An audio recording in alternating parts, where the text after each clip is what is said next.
Hello అండి, అందరికీ నమస్తే. Good morning. నేను మీ శ్రీనివాస్ని. న్యూస్ అనాలిసిస్ వీడియోకి స్వాగతం. ఈనాడు, ఆంధ్రజ్యోతి, సాక్షి 3 పత్రికల్లో వచ్చిన ప్రధాన అంశాలను ఈరోజు అనాలిసిస్లో చెప్పుకుందాం. సో ప్రతి ఒక్కరూ చివరి వరకు చూడండి అండ్ లైక్ చేయండి, షేర్ చేయండి.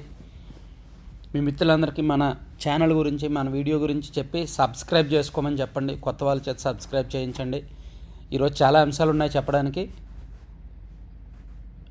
అమరావతి మొదటి మెట్టు ఎక్కేశామని సీఎం చంద్రబాబు నాయుడు గారు నిన్న చెప్పారు. ఇక ఆపడం ఇంకా ఎవరి తరము కాదు అనేది కూడా ట్యాగ్ లైన్ అనమాట. సో ఎందుకంటే నిన్న అత్యంత కీలకమైన అమరావతికి వెళ్ళాల్సిన గేట్వే రాజమార్గానికి నిన్న ప్రారంభోత్సవం జరిగింది. సీడ్ యాక్సెస్ రోడ్డు ప్రారంభోత్సవం జరిగింది. దాంతోపాటు ఎమ్మెల్యే, ఎమ్మెల్సీ క్వార్టర్స్, 2 స్టీల్ బ్రిడ్జీలు కూడా ప్రారంభించారు. సో మనం విజయవాడ నుంచి అమరావతికి వెళ్ళడానికి ఈ సీడ్ యాక్సెస్ రోడ్డు ఉపయోగపడుతుంది. ఈ సీడ్ యాక్సెస్ రోడ్డు గుండగా అమరావతిలోకి ఎంటర్ అయితే అక్కడ ఏ రోడ్లోకైనా ఇది కనెక్టివిటీ ఉంటుందన్నమాట. సో రాజమార్గం సీడ్ యాక్సెస్ రోడ్డు. అమరావతి డిజైన్లను గ్రాఫిక్స్ అన్నవారు సిగ్గుతో తలదించుకోవాలి. అది ఇప్పుడు కాదండి, సిగ్గుతో తలదించుకునేది ఇప్పుడు కాదు. 2028లో ఈ ఐకానిక్ టవర్సు, శాశ్వత అసెంబ్లీ, శాశ్వత హైకోర్టు పూర్తవుతాయి చూసారా, అప్పుడు సిగ్గుతో తలదించుకుంటారో తల బాదుకుంటారో వాళ్ళ ఇష్టం. అమరావతిని గ్రాఫిక్స్ అన్నవాళ్ళు ఈ రోడ్డు చూసి, లేదంటే ఈ ఎమ్మెల్యే, ఎమ్మెల్సీ క్వార్టర్స్ చూసి సిగ్గుతో తలదించుకోరు. 2028లో మీరు చెప్పిన రీతిలో ఐకానిక్ టవర్స్ నిర్మాణం పూర్తయిన తర్వాత, మీరు చెప్పిన రీతిలో హైకోర్టు, అసెంబ్లీ నిర్మాణం పూర్తయిన తర్వాత వారు ఖచ్చితంగా సిగ్గుతో తలదించుకుంటారు. ఒకవేళ వాళ్ళు తలదించుకోకపోయినా జనమే వాళ్ళకి సిగ్గుబిళ్ళ కట్టేస్తారు. వీళ్ళని మనం చూడలేము రా బాబు అని. వైకాపా దుర్మార్గులతో రాష్ట్రానికి పెను ప్రమాదం. విజన్ లేని వ్యక్తులు చెప్పే మాటలను రైతులు వినొద్దు. స్టీల్ వంతెన, సీడ్ యాక్సెస్ రోడ్డు ప్రారంభ సభలో సీఎం చంద్రబాబు. రైతులకు శిరస్సు వంచి పాదాభివందనం చేస్తున్నా. కావాలనుకుంటే గుంటూరు లేదా విజయవాడలో 50 ఎకరాల్లో సచివాలయం కట్టించవచ్చు. కానీ మహానగరంగా చేసేందుకు భూ సమీకరణ విధానం ద్వారా రాజధాని నిర్మాణంలో రైతులను భాగస్వాములు చేస్తే ఎలా ఉంటుందనే ఆలోచన వచ్చింది. నేను సైబరాబాద్ నిర్మాణం చేయకుండా ఉంటే, సో ఈరోజు సైబరాబాద్ అలా ఉండేది కాదు. ఆ సిటీని చూశాక మీ జీవితాలు బాగుపడతాయన్న నమ్మకంతో 58 రోజుల్లో 29,000 మంది రైతులు 33,000 ఎకరాలు ఇచ్చారు. ప్రపంచంలో ఎక్కడా ఇలా జరగలేదు. అలాంటి వినూత్నమైన స్ఫూర్తికి కారకులైన అమరావతి రైతులకు శిరస్సు వంచి పాదాభివందనం చేస్తున్నా. మీరు లేకపోతే రాజధాని లేదు. 100% రైతులు లేకపోతే రాజధాని లేదు. కాకపోతే రైతులకు ఇలా మాటల రూపంలో కాకుండా చేతల రూపంలో మ్యాక్సిమం బెనిఫిట్స్ ఇన్ టైం జరిగేలా చూడాలన్నమాట. ఇదే అంశాన్ని ఆంధ్రజ్యోతిలో కూడా హైలైట్ చేశారండి. రాజధానికి తొలిమెట్టు, ఇక అమరావతికి తిరుగులేదు. సీఎం సీడ్ యాక్సెస్ రోడ్డుల నిర్మాణంతో రాజధాని సాకారానికి శ్రీకారం. స్వర్ణాంధ్రప్రదేశ్ విజన్కి ఇది తొలి విజయం. 5 కాన్సెప్టులతో దేశం మెచ్చేలా నిర్మిస్తాం. 2028లో ప్రధాని చేతుల మీదుగా ప్రారంభిస్తాం. గ్రాఫిక్స్ అన్నారు, 3 ముక్కలాట ఆడారు. రైతులు, సింగపూర్ ప్రతినిధులకు వేధింపులు, అన్నింటినీ అధిగమించాం, రాచబాట వేశాం. రాజధాని కోసం రైతులది త్యాగం కాదు, స్ఫూర్తి. స్టీల్ బ్రిడ్జిలు, సీడ్ యాక్సెస్ రోడ్డు, ప్రతినిధుల క్వార్టర్స్ను ప్రారంభించిన ముఖ్యమంత్రి. సో అమరావతి అనితర సాధ్యం అని చెప్పి నగర ప్రణాళిక విభాగంలో ముందడుగు. భావితరాల కోసం సీఎం చంద్రబాబు కృషి. అత్యుత్తమ జీవన ప్రమాణాలు ఉండేలా నిర్మాణం అని న్యూయార్క్ టైమ్స్లో ఒక ప్రత్యేకమైన కథనం వచ్చిందండి. అది కూడా ఇచ్చారు. నిజానికి నిన్న ఈ మీటింగ్కి పవన్ కళ్యాణ్ గారు కూడా రావాల్సింది, కానీ పవన్ కళ్యాణ్ గారు రాలా. ఎందుకంటే ఆయన నిన్న విశాఖపట్నంలో ఏనుగులకు సంబంధించిన ఒక ప్రోగ్రాంలో పాల్గొన్నారు. సో ఏనుగుల భద్రతకు AI ప్రాజెక్ట్ ఎలిఫెంట్కు 500 కోట్లు కేటాయింపు.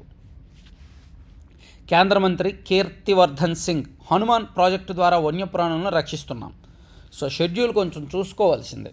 ఈ పవన్ కళ్యాణ్ గారు విశాఖపట్నంలో ఉన్నారు కాబట్టి ఈ ప్రోగ్రాం వేరే రోజు పెట్టడం, లేదా ఈ ప్రోగ్రాం ఉంది కాబట్టి విశాఖపట్నం ప్రోగ్రాం వేరే రోజు పెట్టడం, అలా చూసుకుంటే బాగుండేది. ఎందుకంటే ఒక రాష్ట్ర రాజధానికి సంబంధించి అత్యంత కీలకమైన ప్రాజెక్ట్ ప్రారంభిస్తున్నప్పుడు, ప్రారంభోత్సవం జరిగినప్పుడు డిప్యూటీ సీఎం కూడా ఉంటే బాగుండేది.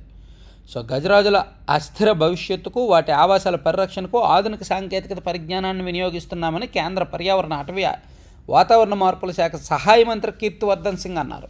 కృత్రిమ మేధ, రిమోట్ సెన్సింగ్, జియోస్పేషియల్ మ్యాపింగ్తో ఎప్పటికప్పుడు ఏనుగులను గుర్తించి ప్రమాదాలను నివారిస్తున్నామని చెప్పారు. సో విశాఖపట్నంలో జరిగిన ఈ కార్యక్రమంలో పవన్ కళ్యాణ్ గారు కూడా పాల్గొన్నారు. Project elephant programme. సో ఇదే అంశాన్ని ఆంధ్రజ్యోతిలో కూడా కింద వేశారు. కుంకీలు భేష్, ఏజెన్సీలో మంచి ఫలితాలు, ఏట రెండింటికి శిక్షణ, వన్యప్రాణులతో ఘర్షణ లేని జీవనానికి కృషి అని ప్రపంచ ఏనుగుల దినోత్సవ సదస్సును గురించి ఆంధ్రజ్యోతిలో కూడా రాశారు. ఇది పక్కన పెడితే జగన్మోహన్ రెడ్డి గారు నిన్న కర్నూలులో రిమాండ్ ఖైదీగా ఉన్న విరూపాక్ష గారిని పరామర్శకు వెళ్ళారు.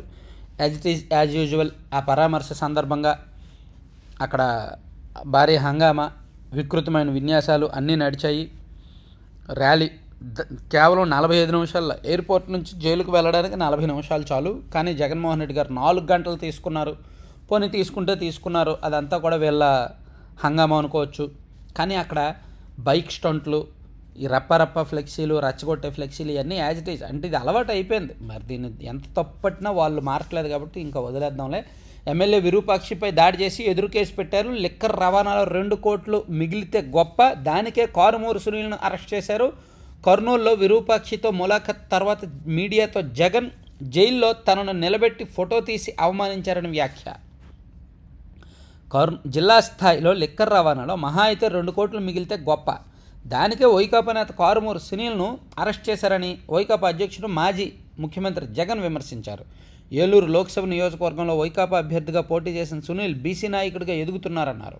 కర్నూలు జిల్లా జైల్లో ఉన్న ఆలూరు ఎమ్మెల్యే విరూపాక్షిని పరామర్శించే సందర్భంగా ఈ కామెంట్స్ జగన్మోహన్ రెడ్డి గారు చేశారు. దీన్ని ఆంధ్రజ్యోతిలో కూడా జగన్ రాకతో జనాలకు తంట, ఎమ్మెల్యే విరూపాక్షి పరామర్శను బల ప్రదర్శనలో మార్చింది. ఇది రెగ్యులర్ అలవాటు అయిపోయిందండి. ఆయన పెళ్లికి వెళ్ళినా బల ప్రదర్శన జరుగుతుంది, ఈ పరామర్శకు వచ్చినా బల ప్రదర్శన జరుగుతోంది, ఎక్కడికి వెళ్ళినా బల ప్రదర్శన జరుగుతుంది. మరి ఈ బల ప్రదర్శన ఏంటో మరి ఆయన ప్రతి వీకెండ్ బెంగళూరు వెళ్ళినప్పుడు జరగట్లా. ఇప్పుడు ఆయన తాడేపల్లి ప్యాలెస్ నుంచి గన్నవరం ఎయిర్పోర్ట్కి వస్తారు కదా, అప్పుడు ఎందుకు జనం రావట్లేదో నాకు అర్థం కావట్లా. బెంగళూరు ఎయిర్పోర్ట్లో దిగి యలహంక ప్యాలెస్కి వెళ్తారు కదా, అప్పుడు ఎందుకు జనం రావట్లేదో నాకు అర్థం కావట్లా. వారవకల్లు టు కర్నూలు జిల్లాకు గంట, కాన్వాయ్లో 40 నిమిషాలకు మించదు. కానీ 4 గంటలు సాగిన పోయినాం. హైవే మీద వైసీపీ కార్యకర్తల వీరంగం, నిషేధాజ్ఞలు ఉన్న గుంపులుగా రోడ్డుపైకి, అక్కడల్లా ఆగి సాగుతూ జగన్ రోడ్ షో, జనాలు వాహనదారులకు ఇక్కట్లు, జైలు వద్ద కార్యకర్తల అతి, పోలీసులతో వాగ్వాదం, తోపులాట. సో ఇవన్నీ అలవాటే. దీన్ని సాక్షిలో ఎలా రాశారంటే బేభత్సం, జనం బేభత్సంగా వచ్చేసారు, జనాలకి తిరుగులేదు, జగన్కి తిరుగులేదు అనేటట్టు. ఇదిగో కర్నూలు జిల్లా బళ్ళారి చౌరస్తా వద్ద మాజీ సీఎం జగన్ ఘన స్వాగతం పలుకుతున్న అశేష జనవాహనంలో ఓ భాగం. పాపం డిఎస్సి ర్యాలీలు చేస్తేనేమో జనం వస్తే ఆ ఫోటోలు వేసినప్పుడు ఓ భాగం అనరా, కానీ జగన్మోహన్ రెడ్డి గారి ఫోటోలు వేసినప్పుడు మాత్రం ఓ భాగం అంటారా? ఇది ఎక్కడ అన్యాయం అండి? పాపం మొన్న మెగా డిఎస్సి ర్యాలీలు జరిగాయి నియోజకవర్గ స్థాయిలో, అవి వేశారు. సాక్షిలో ఫస్ట్ పేజీలో ఎక్కువ ఫోటోలు వేశారు, అందులో మరి ఓ భాగం అని రాయిలా. చూసారా? అందుకే ఇంకా వైసీపీ నాయకులందరూ సొంత పత్రికలు పెట్టుకోవాలి. ప్రతి నాయకుడు, ప్రతి నియోజకవర్గ ఇన్ఛార్జి సొంతంగా ఒక పత్రిక పెట్టేసుకొని వాళ్ళు కూడా జనానికి ఏదైనా మీటింగ్కి వెళ్ళినప్పుడు జనాన్ని వస్తే ఓ భాగం అని చూపించాలి. మళ్ళీ రెండో భాగాన్ని కూడా నెక్స్ట్ ఎప్పుడైనా ఉపయోగించుకోవాలి. అదే ఫోటోను కాస్త ఎడిట్ చేసి రెండో భాగం అని పెట్టాలన్నమాట, మరో భాగం అని.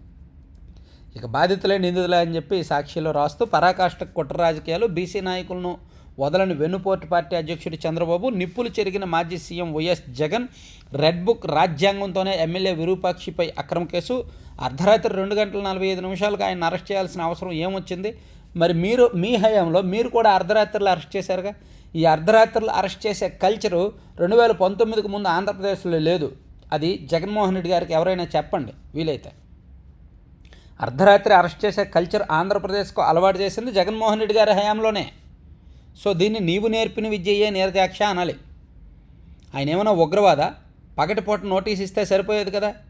విరూపాక్షి ఇంట్లో పోలీసులు దొంగల్లాగా సీసీ కెమెరాలను ఎందుకు ధ్వంసం చేశారు? ఇది కూడా మీ హయాం నుంచి అలవాటైందే పోలీసులకు. అంతకుముందు పోలీసులు అలా ఎప్పుడూ అర్ధరాత్రి వెళ్ళి సీసీ కెమెరాలు ధ్వంసం చేసే డోర్లు పగలగొట్టి అరెస్ట్ చేయాల. మీ హయాం నుంచే మొదలైంది అది కూడా. మా పార్టీ నాయకులు, కార్యకర్తలపై వారే దాడి చేసి వారే కేసు పెట్టారు. నిజాలు తెలుసుకోకుండా పోలీసులు వెన్నుపోటు పార్టీ కొమ్ముగా వస్తున్నారు. ఎమ్మెల్యే విరూపాక్షిపై అక్రమ కేసుల్లో పోలీసులు చేసిన 6 తప్పులకు సాక్ష్యం ఇదిగో. విరూపాక్షితో ములాఖత్ సందర్భంగా జైలులో నిలబెట్టి వీడియోలు తీసి నన్ను అవమానించారు. ఇలా ఎందుకు చేశారని సూపరింటెండెంట్ని అడిగితే పైనుంచి ఆదేశాలని చెప్పారు. అంటే చంద్రబాబే ఉద్దేశపూర్వకంగా నన్ను అవమానించారు. ఆయన శాడిజం పరాకాష్ఠకు చేరింది. ఈరోజు మీరు వేస్తున్న విషబీజాలు రేపు రెట్టింపు అవుతాయని గుర్తుపెట్టుకోండి అని జగన్మోహన్ రెడ్డి గారు మరోసారి హెచ్చరిస్తూ, జైహో జగన్, వార్వకల్లు నుంచి జిల్లా జైలు వద్దకు 38 కిలోమీటర్ల దూరానికి ఏకంగా 5 గంటలకు పైగా పట్టిన సమయం. మరి మంది మార్బలాన్ని తీసుకొస్తే 5 గంటలు పట్టదా? పడుతుందిగా, అది కామన్. సో ఈ బల ప్రదర్శన అంశాన్ని కూడా ఇక్కడ వేశారు. సో ఇది కాకుండా ఇంకా వేరే అంశాలకు వెళ్తే, పార్లమెంటు వర్షాకాల సమావేశాలు ముగిశాయండి, అయిపోయాయి. కార్యకలాపాలు ఏవీ లేకుండానే ముగిసిన వర్షాకాల సమావేశాలు. పార్లమెంటు భేటీ సమయం లోక్సభలో 19%, రాజ్యసభలో 39%. చర్చలు లేకుండానే 10 బిల్లులు ఆమోదం. మన అనాలిసిస్ ప్రత్యేకత ఏంటంటే, ఈనాడులో ఈ నెల 6వ తేదీన ఒక వార్త వేశారు. ఈ నెల 6వ తేదీనో 7వ తేదీనో ఈ వర్షాకాల సమావేశాల్లోనే బిల్లు పెట్టబోతున్నారు, డీలిమిటేషన్ బిల్లు పెట్టబోతున్నారు అని. ఆ తర్వాత రోజు ఆంధ్రజ్యోతిలో మరో వార్త వేశారు. సేమ్ ఈ డీలిమిటేషన్, మహిళా రిజర్వేషన్ బిల్లులకు సంబంధించి కేంద్రం సమాయత్తమవుతోంది, ఈ సమావేశాల్లోనే పెడుతుంది అని. నేను అప్పుడు చాలా స్పష్టంగా చెప్పాను, ఇప్పుడు ఇంక పెట్టరు, ఆ బిల్లులు ఇప్పుడు పెట్టరు, ఆ బిల్లులు పెట్టే అవకాశం లేదు, ఆ బిల్లులు పెట్టినా వీగిపోతాయని బీజేపీ భయపడుతోంది. సో ఆ బిల్లులు పెట్టరు అని చాలా స్పష్టంగా చెప్పాను. సో నేను చెప్పిందే నిజమైంది. పార్లమెంట్ వర్షాకాల సమావేశాల్లో డీలిమిటేషన్ బిల్లులు, మహిళా రిజర్వేషన్ బిల్లులు కేంద్రం పెట్టలేదు. ఈవెన్ ఈనాడు, ఆంధ్రజ్యోతి కూడా పెడతారనే రాశారు. అంటే పెట్టరు అని నేను గెస్ చేశా. ఎందుకంటే కేంద్రంలో పరిస్థితులు వేరేలా ఉన్నాయి. అసలు చర్చకు విపక్షాలు సహకరించడం లేదు, సాధారణ బిల్లుల ఆమోదానికే వాళ్ళు సహకరించడం లేదు, అంతా కూడా వివాదాల చుట్టూ నడిచింది. సో ఆ టైంలో ఇంత కీలకమైన బిల్లులు ఎందుకు పెడుతుంది కేంద్రం? పెట్టదు కదా. కానీ రకరకాల మీడియాలు, మెయిన్ స్ట్రీమ్ మీడియాలు కూడా ఆ బిల్లులు పెడతారనే రాశారు. కానీ మన ఛానల్లో ఒక వీడియో కూడా నేను చేశాను, ఆ బిల్లులు పెట్టే అవకాశం లేదు అని. సో వీలైతే అది చూడండి, చూపిస్తా ఒక్క నిమిషం.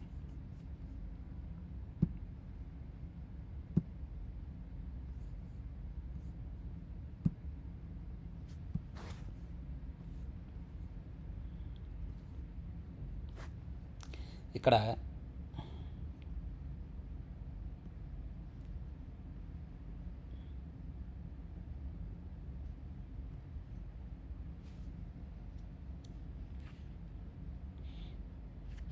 డీలిమిటేషన్, మహిళా రిజర్వేషన్ ఈ బిల్లులు ఇక ఉండవు. కారణము విశ్లేషణ అని 9 రోజుల కిందట మన ఛానల్లో వీడియో వచ్చింది. 9 రోజుల కిందట వచ్చింది అంటే ఈరోజు 14వ రోజు కదా, 14వ తేదీ కదా. నేను అరౌండ్ 6వ తేదీ అనుకుంటా చేశాను, డీలిమిటేషన్, మహిళా రిజర్వేషన్ బిల్లులు ఇక ఉండవు అని. కానీ ఈనాడు, ఆంధ్రజ్యోతిలో ఉంటాయని రాశారు. చివరికి నేను చెప్పింది నిజమైంది. సో అదే మన ఛానల్ ప్రత్యేకత. సరే, ఇక వేరే అంటే నేను ఇక్కడ ఈనాడు, ఆంధ్రజ్యోతి కంటే నేను గొప్ప అని చెప్పను. జస్ట్ కొన్ని సబ్జెక్టుల్లో మన అనాలిసిస్, మన కామన్ సెన్స్, జస్ట్ నా కామన్ సెన్స్ అంతే, పొలిటికల్ కామన్ సెన్స్తో నేను గెస్ట్ చేస్తాను. ఈ టైంలో ఎందుకు పెడతారు, ఇంత కాంట్రవర్సీస్ జరుగుతున్న టైంలో అని గెస్ట్ చేశాను. ఇక 11 మంది తెలుగు వారికి సంగీత నాటక అకాడమీ అవార్డులు ఢిల్లీలో ప్రదానం చేసిన రాష్ట్రపతి ద్రౌపది ముర్ము. ఎస్, ఇక స్థానిక ఎన్నికల్లో బీసీ రిజర్వేషన్ల ఖరారుపై నేడు నివేదిక సీఎం చంద్రబాబుకు అందజేయనున్న డెడికేటెడ్ కమిషన్. మానవ చర్యలతో ఏనుగుల ప్రవర్తనలో మార్పు, శాటిలైట్ కాలర్లతో ఏనుగుల ఉనికి గుర్తింపు. Wild life institute of India శాస్త్రవేత్త కె విష్ణుప్రియ. అటవీ ప్రాంతాల్లో మానవ చర్యల కారణంగా ఏనుగుల ప్రవర్తనలో మార్పులు వస్తున్నాయట. సో అంతే, మన ప్రవర్తన కారణం. ఈవెన్ పాములు అయినా సరే, మన పక్క నుంచి పాములు వెళ్ళినా సరే వాటి పని అవి చేసుకుంటాయి, మన పని మనం చేసుకుంటాయి. కానీ మన ప్రవర్తనతో అవి మన మీదకి రివర్స్ అవుతాయి. సో అట్లా కొన్ని జీవరాశులు మానవ ప్రవర్తన బట్టి అవి రివర్స్ అవుతాయి. సో అది ఏనుగులు కూడా అలాగే వర్తిస్తుంది, అండ్ అటవీ జంతువులు చాలా వాటికి అలాగే వర్తిస్తుంది అని చెప్పి wild life institute of India శాస్త్రవేత్త విష్ణుప్రియ చెప్పారంట. ఇక అన్ని పోలింగ్ కేంద్రాల్లో 22, 23, 29, 30 తేదీల్లో ప్రత్యేక ప్రచారం. బిఎల్ఓలు, బిఎల్ఏలు ప్రజలకు అవగాహన కల్పించాలి. రాష్ట్ర ఎన్నికల ప్రధాన అధికారి వివేక్ యాదవ్ వెల్లడి. విద్యతో పాటు వ్యక్తిత్వ నిర్మాణము అవసరం. శ్రీ చైతన్య విద్యా సంస్థల చైర్పర్సన్. మీరే చెప్పాలి వ్యక్తిత్వ నిర్మాణం గురించి. శ్రీ చైతన్య విద్యా సంస్థల చైర్పర్సనే చెప్పాలి వ్యక్తిత్వం గురించి. డబ్బులు కట్టకపోతే ఫీజు ముక్కుపిండి వసూలు చేస్తారు, కట్టకపోతే బిల్డింగుల మీద నుంచి పిల్లలు దూకేసినా పట్టించుకోరు, తల్లిదండ్రులను లోపలికి కూడా రానివ్వరు. అంత అమానవీయంగా వ్యవహరిస్తారు. వీళ్ళు కూడా నీతులు చెప్పేవాళ్ళే. ఇక కొల్లాజ్ ఆర్ట్ సెల్యూట్ వాళ్ళు చెప్పడం, వీళ్ళు రాయడం, వీళ్ళు రాయకపోతే వీళ్ళకి యాడ్లు రావు. ఈ శ్రీ చైతన్య వార్తలో నీతులు చెప్తారు కదా, అవి ఈనాడులోనో ఆంధ్రజ్యోతిలోనో సాక్షిలోనో రాయలేదనుకో వీళ్ళకి యాడ్లు రావు. పాపం వీళ్ళ బాధ వీళ్ళది. ఇక ఆర్డిఎస్ ఆనకట్ట ఎత్తు పెంపు పనులు ఎందుకు చేపట్టడం లేదు, కర్ణాటక అధికారులు నిలదీసిన సిడబ్ల్యూసి సభ్యుడు. ఇక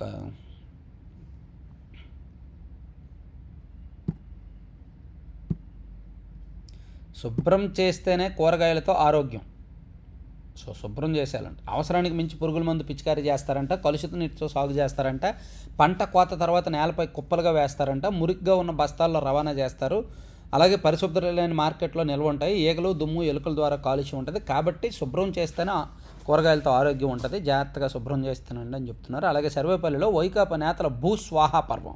నియోజకవర్గంలో మాజీ మంత్రి కాకాని కుటుంబ సభ్యుల కంపెనీకి 57.19 ఎకరాలు, సహకరించిన 8 మంది రెవెన్యూ అధికారులపై అభియోగాలు నమోదు. అయితే అతన్ని పిలిచి రాజీ చేసుకొని, ఇదిగో బాబు నువ్వు 57 ఎకరాలు తినేసావు, సో దాని విలువ ఎంత, మాకు ఒక పావలా వాటనో ₹1 వాటనో మాకు ఇచ్చేయని చెప్పి రాజీ చేసుకోండి. అందరితో జరిగేది అదేగా. వైసీపీ మాజీ మంత్రులు మాజీ నాయకులు అందరితో చేస్తున్నది అదే కదా. మళ్ళీ జనం ఏమనుకుంటారని చెప్పి కొంతమందిని అరెస్ట్ చేస్తున్నారు. 80% రాజీ చేసేసుకుంటున్నారు, 20% మందిని మాత్రం అరెస్ట్ చేసి కేసులు పెడుతున్నారు అనమాట. సో అలా తయారైంది కూటమి పరిస్థితి. సో ఇప్పుడు మాజీ మంత్రి కాకాని కుటుంబ సభ్యుల కంపెనీకి 57.19 ఎకరాలు ఇచ్చారంట. సో ఇది బయటకు తీశారు. నిజంగా ఇది చట్ట ప్రకారం వెళ్తే వాళ్ళ మీద కేసులు నమోదు చేయాలి. అలా కాకుండా దాని విలువ లెక్కగట్టి దానిలో ₹1 వాటా పావలా వాటా తీసుకుంటే లబ్ధి పొందుతారు. సో తహసీల్దార్ లాగిన్ని హ్యాక్ చేసి 60 కోట్ల భూమి కట్టబెట్టారంట. ఇక ఎంపీ గురుమూర్తి ప్రైవేటు ఫిర్యాదుపై హైకోర్టు స్టే, గాది సాయికృష్ణ అదృశ్యంపై సిట్ విచారణ చేస్తోంది. సమాంతరంగా ప్రైవేటు ఫిర్యాదులో విచారణ చేపట్టడం ఆమోదయోగ్యం కాదు. విజయవాడ కోర్టు ఉత్తర్వులపై హైకోర్టును ఆశ్రయించిన పోలీసులు. సాయికృష్ణ కస్టోడియల్ డెత్ ఆరోపణల నేపథ్యంలో DGP, Vijayawada police commissioner, south zone ఏసీపీలను నిందితులుగా చేర్చి వారిపై విచారణ జరిపించాలంటూ తిరుపతి వైకాపా ఎంపీ గురుమూర్తి విజయవాడ కోర్టులో దాఖలు చేసిన ప్రైవేట్ పిటిషన్ విచారణపై హైకోర్టు స్టే విధించింది. ప్రైవేట్ ఫిర్యాదులో గురుమూర్తి ఇతర సాక్షుల వాంగ్మూలాన్ని నమోదు చేసేందుకు విజయవాడలోని 2వ అదనపు జ్యుడిషియల్ ఫస్ట్ క్లాస్ మేజిస్ట్రేట్ చర్యలు చేపట్టాన్ని తప్పుపట్టింది. పాపం గురుమూర్తి గారిని ముందు పెట్టి వైసీపీ వాళ్ళే నడిపిస్తున్నారు ఇదంతా. కేవలం గురుమూర్తి గారిని ముందు పెడతారు అంతే. విశాఖపట్నంలో టీసీఎస్ లాంటి సంస్థలకు 99 పైసలకే భూములు ఇవ్వడాన్ని తప్పుపడుతూ కూడా గురుమూర్తి గారి ద్వారానే కేసులు వేయించారు. అంటే ఏమైనా బ్యాడ్ నేమ్ వస్తే గురుమూర్తి గారికి వస్తుంది కదా అని చెప్పి అలా దళితులతో వైసీపీ అలా ఆడుకుంటుందన్నమాట. ఇక రాజకీయాలు వ్యాపారాలు అయిపోయాయి. అయినా కన్నా లక్ష్మీనారాయణ 6 సార్లు ఎమ్మెల్యేగా గెలవడం అరుదైన విషయం. కన్నావలోహనం పుస్తకావిష్కరణ సభలో శాసనసభాపతి అయ్యన్నపాత్రుడు. రాను రాను రాజకీయాలు వ్యాపారాలు అయిపోతున్నాయని శాసనసభాపతి చింతకాయల అయ్యన్నపాత్రుడు ఆవేదన వ్యక్తం చేశారు. నిజమేగా, రాజకీయం అంటేనే వ్యాపారం. ఎంత పెట్టామో ఎంత వచ్చింది. పోతిరెడ్డిపాడుకు వెళ్తున్న తెలంగాణ మాజీ మంత్రిని అడ్డుకుని ఏపీ పోలీసులు. కిమ్స్ ఆసుపత్రి నుంచి ఎన్టీఆర్ డిశ్చార్జి. ఆరోగ్య సమస్యల కట్టడికి జాయింట్ టాస్క్ ఫోర్స్, సిఐఐ సదస్సులో మంత్రి సత్యకుమార్ యాదవ్. విజయవాడ, కలకత్తా వయా వారణాసి కొత్త విమాన సర్వీస్ ప్రారంభం. కన్వీనర్ ఫీజు కాదు, మేము చెప్పినంత కట్టాల్సిందే. కొన్ని ఇంజనీరింగ్ కళాశాలలో వింత పోకడ. పెళ్లి కాని యువత మద్యం తాగితే 5,000 జరిమానా. మద్యం మహమ్మారి నుంచి యువతను కాపాడడానికి తమిళనాడులో ఓ గ్రామ పంచాయతీ నిర్ణయం తీసుకుంది. నాగపట్టినం జిల్లా వెళాంగపల్లి సమీపంలో విళుందమావడి గ్రామ పంచాయతీ మద్యాన్ని అరికడదాం, ప్రజలను రక్షిద్దాం నినాదంతో ఒక కార్యక్రమం చేపట్టి పెళ్లి కాని యువకులు మద్యం తాగినట్టు తెలిస్తే 5,000 జరిమానా వసూలు చేస్తారంట. ఇక 51వ ఏట వైద్య విద్యలో ప్రవేశం. వైద్యుడు కావాలని బలంగా కోరుకున్న ఓ వ్యక్తి తన 51వ ఏటను కలను సాకారం చేసుకున్నారు. రెండోసారి నీట్ పరీక్ష రాసి ఉత్తీర్ణత సాధించి కౌన్సిలింగ్లో నాగపట్టినంలో వైద్య కళాశాలను ఎంచుకున్నారు. పోలీస్ కస్టడీకి వైకాపా నేత చింతాడు సహా 14 మంది. పోలీసులకి తలనొప్పి వస్తుంది వాళ్ళతో విచారిస్తే. ఇక ప్రకృతి ఒడికి చట్టాల నీడ. హైవేపై వైకాపా రచ్చరచ్చ. జగన్ రోడ్ షోతో కర్నూలులో 2 జాతీయ రహదారులు దిగ్బంధం. 36 కిలోమీటర్ల దూరానికి 4 గంటల సమయం. ట్రాఫిక్ను స్తంభించి వాహనదారుల యాతన. రప్పారప్పాలు. జగన్ గౌరవానికి భంగం కలిగించలేదు. నిబంధనల ప్రకారమే ఆయన ఫోటో తీశాం. కర్నూలు జిల్లా సూపరింటెండెంట్ వేణుగోపాల్ రెడ్డి వెల్లడి. సో ఈ నెల 17వ తేదీ నుంచి 28వ తేదీ వరకు అసెంబ్లీ సమావేశాలంట. కూటమి ఎమ్మెల్యేలు 100% హాజరవ్వాలని కూడా చెప్తున్నారు. మాజీ మావోయిస్టుల ర్యాంప్ వాక్ బాగుంది కదా. ఒకప్పుడు ఆకుపచ్చని యూనిఫామ్లు ధరించి తుపాకులు చేతపట్టిన దట్టమైన బస్తర్ అడవుల్లో తిరుగాడిన ఆ యువతులు సాంప్రదాయ చేనేత వస్త్రాలు, ఛత్తీస్గఢ్ స్పెషల్ కోసా సిల్క్ దుస్తులతో ర్యాంప్ వాక్ చేశారు. ఈ బృందంలో సుక్మా జిల్లాకు చెందిన యువతలు 8 మంది ఉండగా మరొకరు బీజాపూర్ వాసి. బాగుంది. ఇక ఓబులాపురం కేసులో సిబిఐ నివేదిక చూడండి. ధర్మాసనానికి బళ్ళారి ఐరన్ ఓర్ కంపెనీ వినతి. విచారణ అవసరమైతే మళ్ళీ పరిశీలిస్తామని సిజై. ఓబులాపురం అక్రమ మైనింగ్ కేసు విచారించే సమయంలో సిబిఐ దర్యాప్తును సంబంధించిన స్టేటస్ రిపోర్ట్ తెప్పించుకొని పరిశీలించాలని Bellary iron ore mining company సుప్రీంకోర్టుకు విజ్ఞప్తి చేసింది. ఆంధ్రప్రదేశ్ కర్ణాటక సరిహద్దుల్లో ఇనుప ఖనిజం అక్రమ తవ్వకాలపై సమాజ పరివర్తన సముదాయం దాఖలు చేసిన కేసు విచారణ గురువారం ప్రధాన న్యాయమూర్తి justice Suryakant, justice Joymalya Bagchi, justice V మోహన్లో కూడిన ధర్మాసనం ముందు విచారణకు వచ్చినప్పుడు ఈ ప్రతిపాదన చేసింది.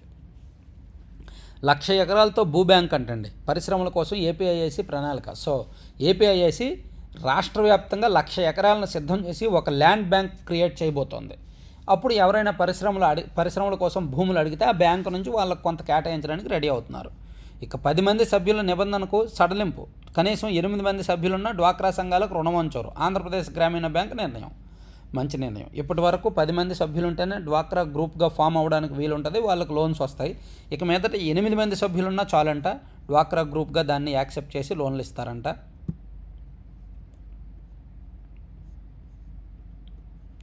ఇక ఎమ్మెల్సీ నివాస సముదాయాన్ని పరిశీలించిన చంద్రబాబు.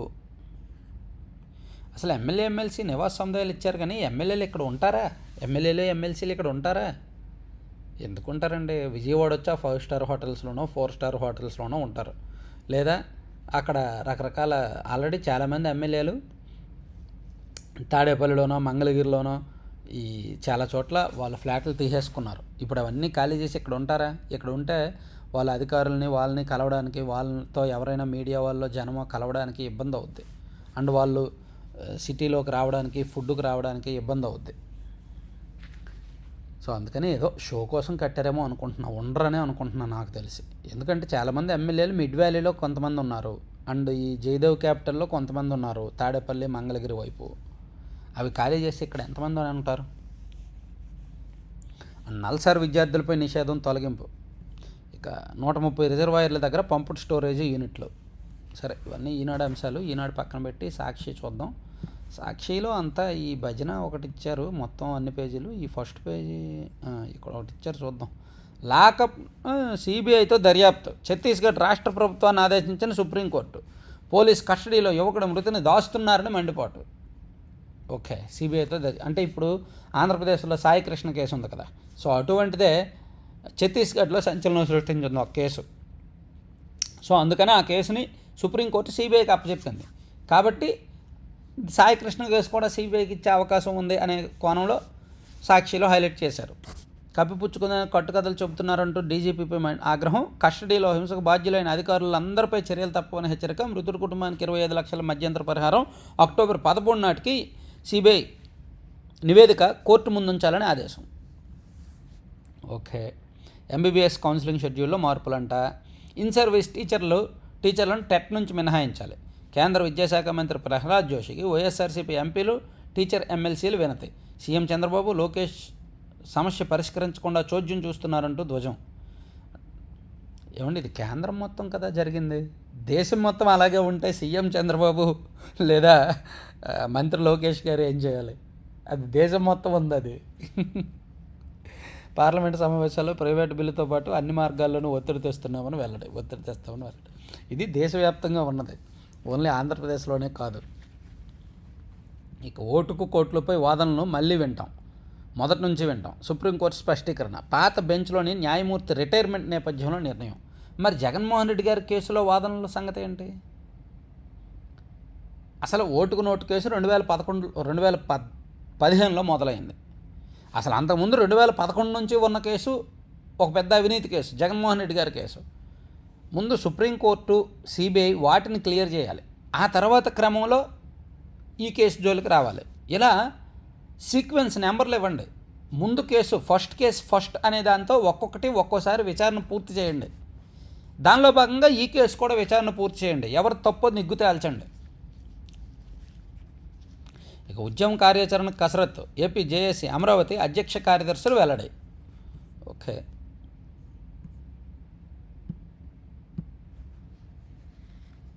జూలైలో బిజినెస్ పేజీ మనకెందుకులే, బాధితులే నిందితులే మొత్తం ఈ పేజీ మొత్తం అదేనైనా వేస్తారు. ఎందుకు వేయరు? సొంత పత్రిక. నా మాటిని వైసీపీ నాయకులు నియోజకవర్గ స్థాయిలో కూడా సొంత పత్రిక పెట్టేసుకోండి అబ్బా. ఇలా డబ్బా వార్తలు డబ్బా ఫోటోలు బోల్డ్ వేసుకోవచ్చు, మీ ఇష్టం. తీరంలో అలజడి, ఉప్పొంగి ముందుకు వచ్చిన సముద్రం కోనసీమ జిల్లాలో జరిగిందంట. ఇది ఒకటి రాసుకొచ్చారు. తర్వాత వెలుగొండ నిర్వాసితుల నిరీక్షణ, మార్కాపురంలో ఉద్రిక్తత, మంత్రులకు తమ గోడు విన్నవించుకునేందుకు 4 గంటలకు పైగా కలెక్టరేట్ వద్ద పడిగాపులంట. ఓకే, ఇది సాక్షి అంశాలు. ఇక ఆంధ్రజ్యోతిలో కూడా వేరే అంశాలు చూస్తే, కీలక ఫైళ్లు గల్లంతు, ఫైల్స్ మిస్సింగ్, జగన్ జమానాలో గ్రూప్ 1 అక్రమాల్లో కొత్త కోణం, చైర్మన్గా గౌతమ్ సవాంగ్ బాధ్యతలు చేపట్టాక మెయిన్స్ రాత పరీక్షలకు 3వ మూల్యాంకనం, తీర్మానం, ప్రొసీడింగ్స్, నోట్ ఫైలు, పరిపాలనా ఉత్తర్వు, పరిపాలనా ఆమోదం అన్నీ ఏవీ సిట్టుకు లభించలేదు. పిఎస్ఆర్ ఆధ్వర్యంలోనే 2వ దశ మూల్యాంకనంలో హాయిలాండ్ అక్రమాలను కప్పిపుచ్చే ప్రయత్నం, 49,000 డూప్లికేట్ బార్కోడ్ స్లిప్లు ముద్రణ, 3వ దశలో అభ్యర్థుల జాతకాలు తారుమారు, 95% మంది పత్రాల్లో మార్కుల దిద్దుబాటు, కొందరికి అసాధారణ లబ్ధి, మరికొందరికి తీవ్ర నష్టం, అనుమతి లేకుండా స్ట్రాంగ్ రూమ్ తెరిచిన వైనం. సిట్ నివేదికలో కీలక అంశాలు వెలుగులోకి. నిన్న మనం చెప్పాం, సిట్ నివేదికకు సంబంధించి కీలకమైన వీడియో నేను నిన్న చేశాను. అదొకసారి వీలైతే చూడండి. మొత్తం 15 నిమిషాల వీడియోలో అనేక అంశాలు చెప్పాను. ఇదిగోండి, వైసీపీ పాపాల పుట్ట, గ్రూప్ 1 దేశంలోనే నీచమైన స్కామ్. సో ఎందుకు ఆ మాట అన్నాననేది ఇందులో చెప్పాను. చాలా దారుణమైన అంశాలు వెలుగులోకి వచ్చాయి. ఇక 10 నిమిషాల్లో అంబులెన్స్లకు సైరన్, 10 నిమిషాల్లో రాకపోతే 10,000 జరిమానా అంట. గోల్డెన్ అవర్లో క్షతగాత్రులను ఆసుపత్రికి చేర్చాల్సిందే, ఆలస్యమైన వెళ్ళడానికి నిరాకరించిన జరిమానా తప్పదు.